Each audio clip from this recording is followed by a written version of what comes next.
नमस्कार, मैं हूं श्रद्धा। आप देख रहे न्यूज़ 18 मध्य प्रदेश छत्तीसगढ़। निकाय चुनाव का शोर है, दावों की सियासत है, जीत का दंभ है, लेकिन आज विश्व धरोहर भी विकास की बाट जोह रहा है। तो सीएम शिवराज के गृह जिले में सेंधमारी की कोशिश है। आज बात इन्हीं खास मुद्दों की, तो चलिए शुरू करते हैं शहर का संग्राम।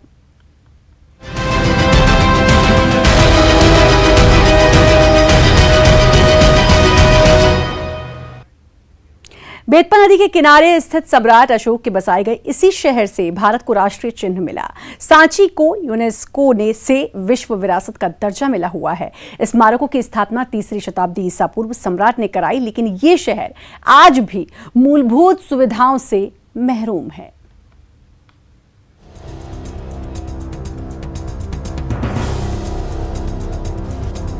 ये सांची नगरी है। विश्व धरोहर सांची दुनिया में जानी जाती है, लेकिन विकास की बात करें तो यहाँ के लोगों में निराशा है। जहाँ आने के लिए लोग अपनी बारी का इंतजार करते हैं, वही नगरी अपने विकास के लिए सरकारी निगाह के इंतजार में है। नगरी प्रसिद्ध जरूर है, लेकिन लोग परेशान हैं। यहाँ सिर्फ विकास की बात ही होती है, क्योंकि ये दो नज़ारे हर कहानी बयां करते हैं। बस स्टैंड वीरान है, क्योंकि यहाँ बसें नहीं आती। यात्री परेशान हैं, क्योंकि यहाँ बसें रुकने से पहले गियर बदल देती हैं। पर्यटक परेशान हैं, क्योंकि उनके पास जानकारी ही नहीं होती। 10 साल हो गए जहाँ कोई बस नहीं आती है, और इससे धंधे पे भी बहुत फर्क है। और यहाँ पे आप देख ही रहे हो कि यहाँ कोई ऐसी व्यवस्था भी नहीं है, और ये पूरा टूटा पड़ा है, आवारा, जहाँ गंदगी वंदगी सब है, और इससे धंधों पे बहुत फर्क है। और सामने से ही बस चली जाती है। वैसे मेन बस स्टैंड यही है, यहाँ का बंद है जी। वो तो है ही भाई साहब, सीधी सामने से ही चली जाती हैं, सीधे जहाँ बस आती है वहाँ भाई साहब बस ऐसे ही बोलते हैं हर बार, बस मगर कोई सुनवाई तो नहीं हुई है जब से। साल 1990 में बस स्टैंड का उद्घाटन हुआ। सौंदर्यीकरण के लिए दुकानों को तोड़ दिया गया। यहाँ नेशनल हाईवे 86 है। बसें आती जरूर है, लेकिन 1 मिनट के लिए। जब इस मामले पर कांग्रेस नेता से बात की गई, तो उन्होंने इसके लिए नगर परिषद की उदासीनता को जिम्मेदार ठहरा दिया। जी, में नगर परिषद की उदासीनता की वजह से ही बस स्टैंड नहीं है। सन 1990 या 95 के लगभग में बस स्टैंड का उद्घाटन हुआ था, और सौंदर्यीकरण के नाम पे चौराहे से दुकानों को तोड़कर बस स्टैंड में रूपांतरण किया गया था। लेकिन चूंकि क्या हुआ, विगत जैसे ही समय गुजरता गया, बसें अपनी सीधी रफ्तार से विदिशा से भोपाल जाने लगी। सांची को छोड़ ही देते हैं, 1 मिनट के लिए रोकते हैं मेन रोड पे, जिसे आजकल NH 86 के नाम से जाना जाता है। 1 मिनट के लिए रोकते हैं, वो निकल जाते हैं। और बस स्टैंड एक अलग सड़क पड़ने के कारण बसें बस स्टैंड में नहीं जाती। लोग परेशान हैं, छात्र परेशान हैं, पर्यटक परेशान हैं, लेकिन जिम्मेदारों को इनकी कोई परवाह नहीं। प्रशासन की अनदेखी से लोग आहत हैं। हालांकि लोगों ने खुद बसों को स्टैंड पर लाने की कोशिश की, लेकिन इससे लोग और भी परेशान हो गए। दरअसल लोगों का कहना है कि स्टैंड ही गलत जगह पर बनी है। यहाँ बस्ती भी है और बाजार भी लगता है, लिहाजा कहीं दूसरी जगह पर स्टैंड बननी चाहिए। ये बस स्टैंड बहुत पहले जब विशेष प्राधिकरण बना था, ये उस समय बना दिया गया, जिसकी भविष्य में उसको अच्छे से उसकी प्लानिंग नहीं कर पाए थे। क्योंकि यहाँ बसों को अंदर आने में बड़ी असुविधा होती है। सड़क में दोनों तरफ ट्रैफिक रहता, तो 1-2 बार उन्होंने कोशिश की, बसों वालों ने इधर लेकर आने की, बस्ती वालों ने मांग की थी।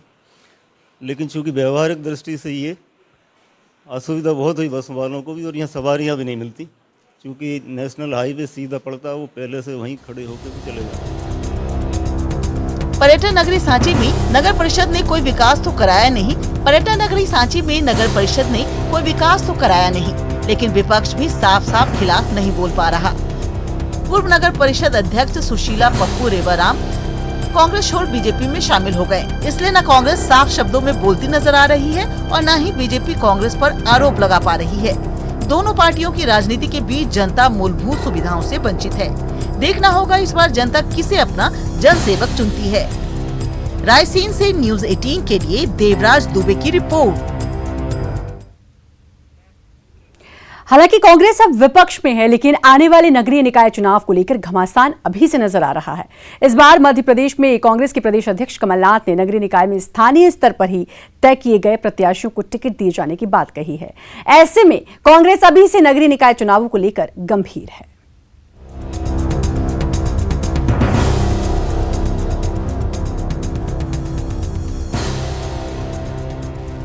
सीहोर कांग्रेस के लिए इसलिए महत्वपूर्ण है और प्रतिष्ठा का जिला बना हुआ है क्योंकि सीहोर जिला सीएम शिवराज सिंह चौहान का गृह जिला है।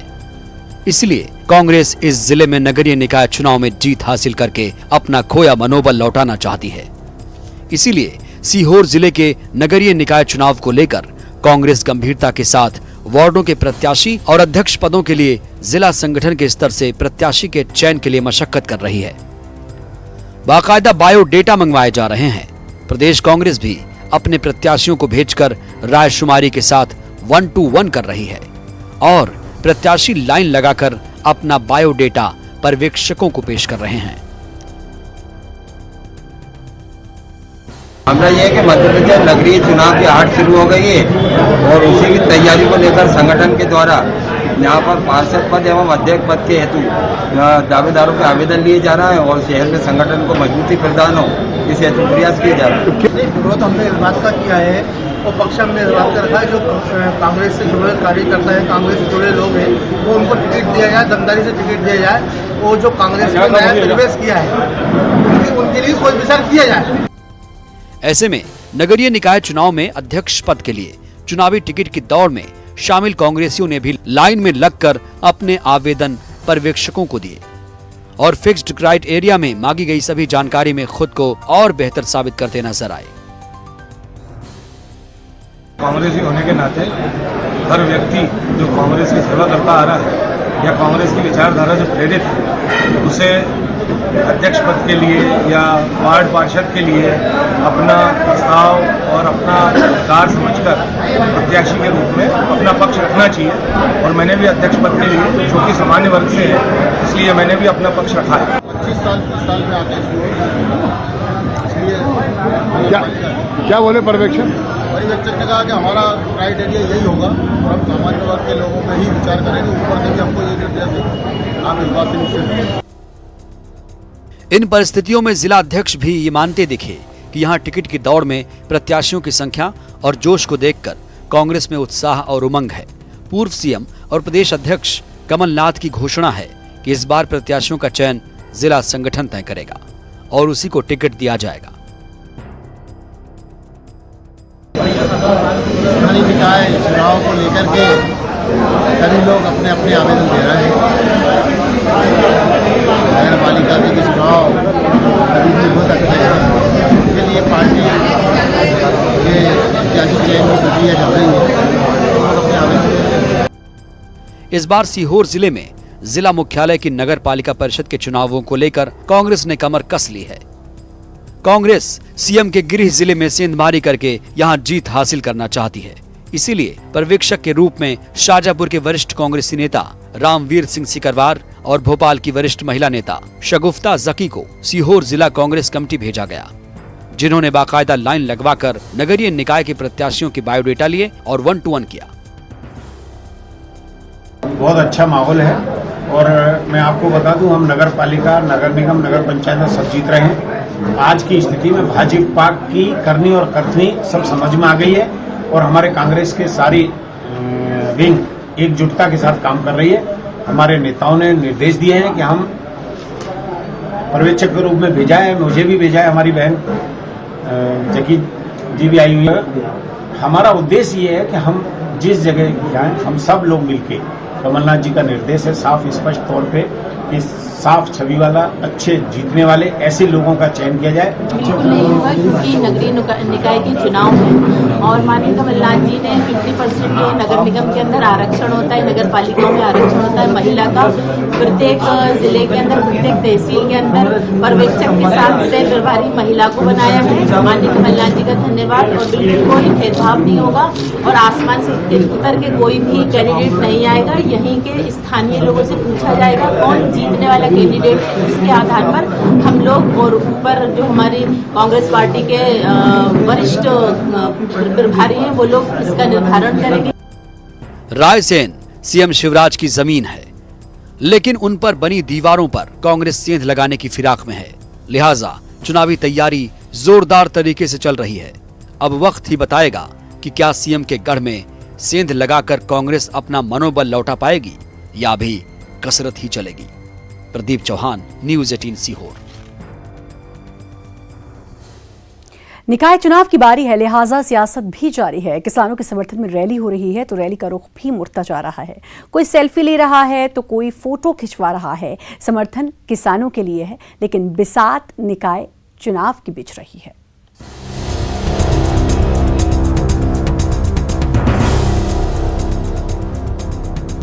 कृषि कानून का विरोध और कानून वापसी की मांग को लेकर कांग्रेस ट्रैक्टर रैली कर रही है। ये रैली बुरहानपुर में भी आयोजित की गई, जहां पूर्व पीसीसी चीफ अरुण यादव ने खुद ट्रैक्टर भी चलाया। रैली किसानों के समर्थन में जरूर निकली, लेकिन कांग्रेस के नेता यहाँ कुछ और ही करते नजर आए। मानो निकाय चुनाव के लिए फिर अपनी धाक जमाने का इससे अच्छा मौका नहीं मिल पाए। रैली के दौरान कांग्रेसी कार्यकर्ता अरुण यादव के साथ सेल्फी लेते देखे गए, जो अब खूब वायरल हो रहा है, जिसके बाद बीजेपी को घर बैठे कांग्रेस को घेरने का मौका मिल गया। देखिए, जिन किसानों की बात कांग्रेस कर रही है, यदि किसान रैली होती तो किसानों की संख्या उसमें दिखती। हमने देखा कि यहाँ तो नगर पालिका चुनाव में जिनको चुनाव लड़ना है, कई महापौर उम्मीदवार है, कई पार्षद के उम्मीदवार, वो ट्रैक्टर पे खड़े होके वो फोटो खिंचा रहे। इस सेल्फी रैली के रूप में ये रैली हुई है। इसमें ना कोई किसान थे और ना कोई किसान इनके साथ खड़े होने वाले। मैं समझ रहा था कि ट्रैक्टर रैली में किसान आएंगे, लेकिन वो सेल्फी रैली हो गई। जगह जगह पर ट्रैक्टर खड़े करके, चौराहे पे खड़े करके यदि आप सेल्फी लेंगे और उसको पोस्ट करने के लिए काम करेंगे तो वो ठीक भी नहीं है। हो सकता है प्रशासन ने इसलिए सख्ती दिखाई होंगी। बीजेपी के आरोपों को नकारते हुए कांग्रेस ने कहा कि रैली की सफलता को देखते हुए बीजेपी की हालत खिसियानी बिल्ली खंभा नोचे जैसी हो गई। कांग्रेस ने कहा बीजेपी कांग्रेस की ट्रैक्टर रैली से घबरा गई है। कांग्रेस ने बीजेपी से सवाल किया कि पीएम नरेंद्र मोदी और सीएम शिवराज सिंह चौहान के साथ भी पार्टी के कार्यकर्ता सेल्फी या फोटो खिंचवाते हैं। ये तो खिसियानी बिल्ली खंबा नोच रही है। भाजपाइयों को किसानों का दर्द कोई उनसे दिख नहीं रहा है उनको, और वो अपने नेता को खुश करने के लिए इस प्रकार की बातें कर रहे हैं। आज किसानों ने जिस प्रकार से आक्रोश के रूप में, एक चेतावनी के रूप में बुरहानपुर में बताया है, और रही बात बुरहानपुर के नेताओं की, तो कौन सा ऐसा नेता है जिसके पास खेती नहीं, जो किसान नहीं है। तो किसान का दर्द और किसान के साथ में जो लोग लगे हैं, जो किसान के साथ मिलकर बिजनेस करना चाहते हैं, किसान का किसी खाद की दुकान है तो किसी की और किसी चीज़ की दुकान है, तो किसान के संदर्भित है तो उसको भी तो दर्द है ना। किसान कमज़ोर होगा तो उसकी दुकान कमज़ोर होगी। इस पूरे सियासी घटनाक्रम पर सियासी जानकारों का भी कहना है कि बीजेपी का कांग्रेस पर आरोप कुछ हद तक जायज है। देश में 70 साल राज करने के बाद आज कांग्रेस मुख्य विपक्षी दल के रूप में सक्रिय है। उन्होंने कांग्रेस को नसीहत दी है कि जनता ने कांग्रेस को विपक्ष का जनादेश दिया है, लिहाजा पार्टी सक्रिय विपक्ष की भूमिका निभाए, तभी सत्ता से बेदखल हुई कांग्रेस सत्ता में वापसी कर सकती है। जो बीजेपी के आरोप हैं, तो मुझे नहीं लगता कि बीजेपी का कोई आरोप गलत है, क्योंकि मैं खुद भी उस दिन यहाँ पे खड़े रह के मैं देख रहा था, तो केवल अरुण भाई गाड़ी चला ट्रैक्टर चला रहे हैं, तो लोग उसको सेल्फी के रूप में जो है उनके कार्यकर्ता सेल्फी ले लेके वो कर रहे थे। जहाँ तक कांग्रेस जो है लगभग 70 साल देश पे राज किया, विपक्ष की भूमिका कैसी हो ये कांग्रेस को अब समझना पड़ेगा। कांग्रेस का जो सत्ता में वापसी नहीं हो पा रही है, उसके पीछे मैं समझता हूँ सबसे बड़ा कारण यही है कि उसको अपनी विपक्ष की भूमिका निभाते हुए नहीं आ रही है। किसानों की जमीन पर कांग्रेस की सियासी खेती निकाय चुनाव में जीत की आस में है। दावे किए जा रहे हैं तो आरोपों की बौछार भी हो रही है, लिहाजा सियासत भी गर्म है। बुरहानपुर से न्यूज़ 18 के लिए शारिक अख्तर की रिपोर्ट। एक बार फिर से आपका स्वागत है। निकाय चुनाव की बिसात बिछी है और अब दावों की सियासत जारी है। हर पार्टी को अपनी जीत का भरोसा है, लेकिन समीकरण भी मायने रखते हैं। शाहजहांपुर नगरपालिका सियासी गणित भी बहुत खास है।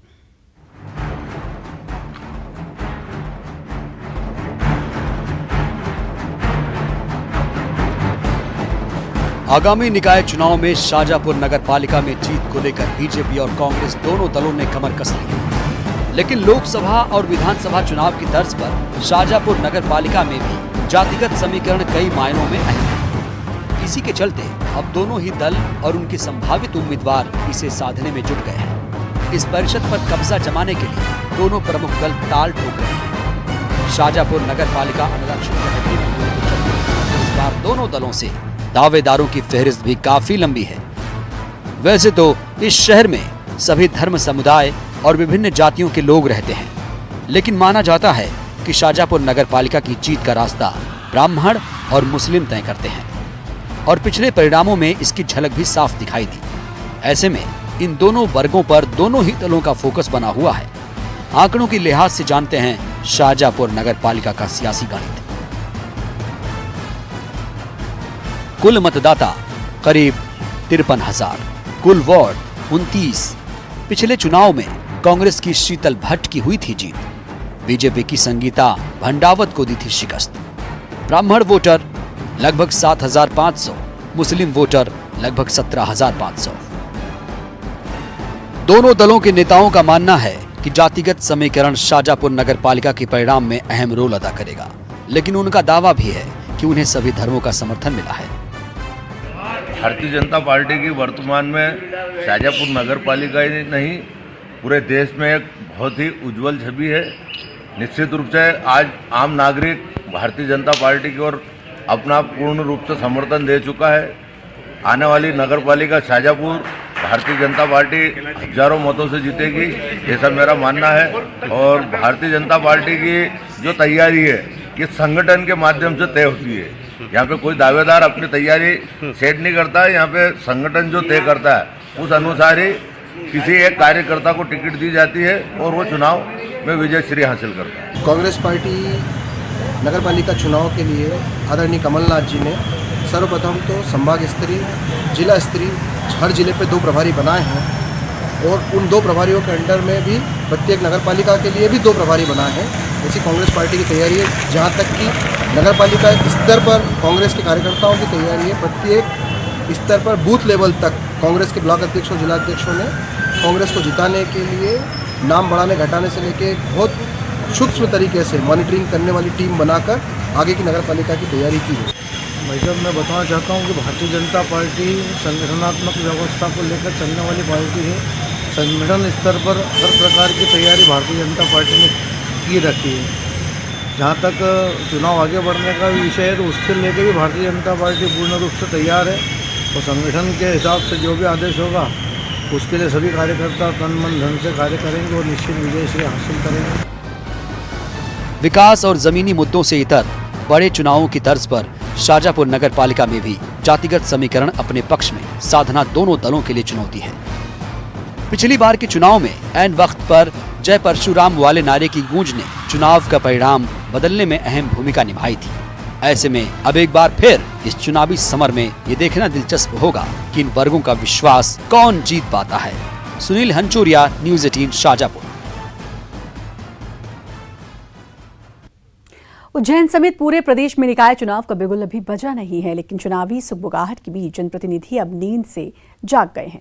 पिछले 5 साल में जो पार्षद अपने वार्डों में सही वक्त पर काम नहीं करा सके, वो अब जोड़ तोड़ कर जैसे तैसे चुनाव से पहले अधूरे काम पूरे करवाना चाहते हैं।